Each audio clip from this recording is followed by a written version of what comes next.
চাহ বাগিচাৰ ৰাইজৰ বাবে এটা ঐতিহাসিক দিন।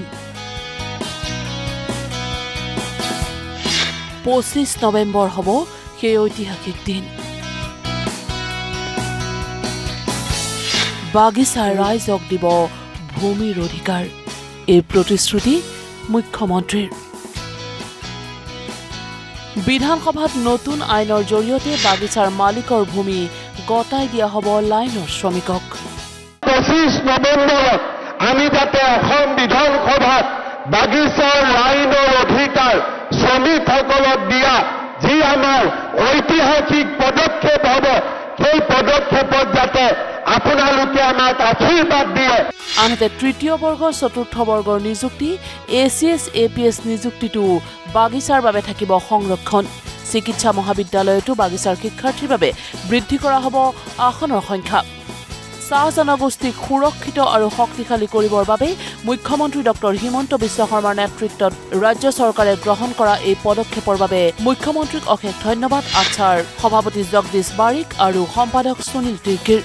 চাহ জনজাতীয় ছাত্ৰ সন্থাই সদায় জনগোষ্ঠীটোক সুৰক্ষিত কৰি ৰখাৰ একমাত্ৰ কাৰণ হ'ল তেওঁলোকৰ ভূমিৰ অধিকাৰটো পোৱা। আৰু ভূমিৰ অধিকাৰ পাই যোৱাৰ লগে লগে এই জনগোষ্ঠীটো স্থায়িত্ব হ'ব বুলি আমি অনুভৱ কৰোঁ।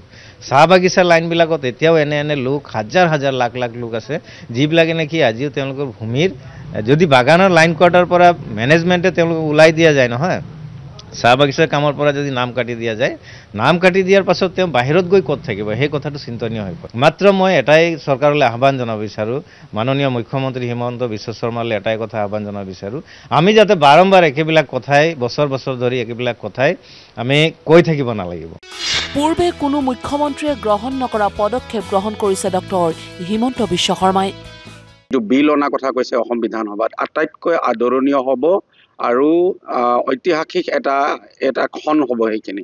এইটো ইয়াৰ পৰা অসমৰ চাহ শ্ৰমিক লোকসকলৰ সুদূৰ ভৱিষ্যতত এটা যুগাত্মক পৰিৱৰ্তন আহিব বুলি মই ভাবোঁ। আৰু মাননীয় মুখ্যমন্ত্ৰী ডাঙৰীয়া সঁচাকৈ যদি এই বিলটো আনে, আমি ভাবোঁ যে চাহ জনগোষ্ঠীৰ লোকসকলে বিশেষভাৱে উপকৃত হ'ব। মুখ্যমন্ত্ৰীক ধন্যবাদ যাচিলে ৰাজ্যৰ বিভিন্ন প্ৰান্তৰ চাহ বাগিচাৰ শ্ৰমিক ৰাইজেও। বছৰ বছৰ ধৰি যি অধিকাৰৰ পৰা তেওঁলোক বঞ্চিত হৈ আছিল, সেই অধিকাৰ এতিয়া তেওঁলোকক প্ৰদান কৰিব ৰাজ্য চৰকাৰে, ভূমিৰ অধিকাৰ। আৰু সেয়েহে মুখ্যমন্ত্ৰী তথা চৰকাৰক ধন্যবাদ যাচিলে চাহ বাগিচাৰ ৰাইজেও। সুন্দৰভাৱে এতিয়া জীয়াই থাকিব পাৰিম, মানুহ হিচাপে জীয়াই থাকিব পাৰিম, নিজৰ অধিকাৰ নিজে জীয়াই থাকিব পাৰিম। মুখ্যমন্ত্ৰী ডাঙৰীয়াই এটা ভৱিষ্যতে এটা লিপিবদ্ধ হৈ থাকিব যে চাহ বাগিচাৰ ৰাইজক দেশ স্বাধীনতা দিলে। আমি পৰম সৌভাগ্য বুলি ভাবিছোঁ। আৰু এই দিনতে আমি শ বছৰ দিন আমি পাৰ কৰি আহিলোঁ। আমাৰ চাহ জনজাতিৰ লোকসকলে আজিলৈকে আমি ভূমিহীন হৈ থাকিলোঁ। এই ভূমিহীনৰ যি পট্টা প্ৰদান কৰিব আমি নথৈ গৌৰৱান্বিত হৈছোঁ। আমাৰ ভূমি পট্টা দিবলৈ তেখেতে যদি সক্ষম হয়, তেখেতক আমি সদায় আমি ভগৱানৰ হিচাপে তেখেতে আমি চাহ জনগোষ্ঠীয়ে আমি ৰাইজে তেখেতে আমি পূজা। Video' report news live.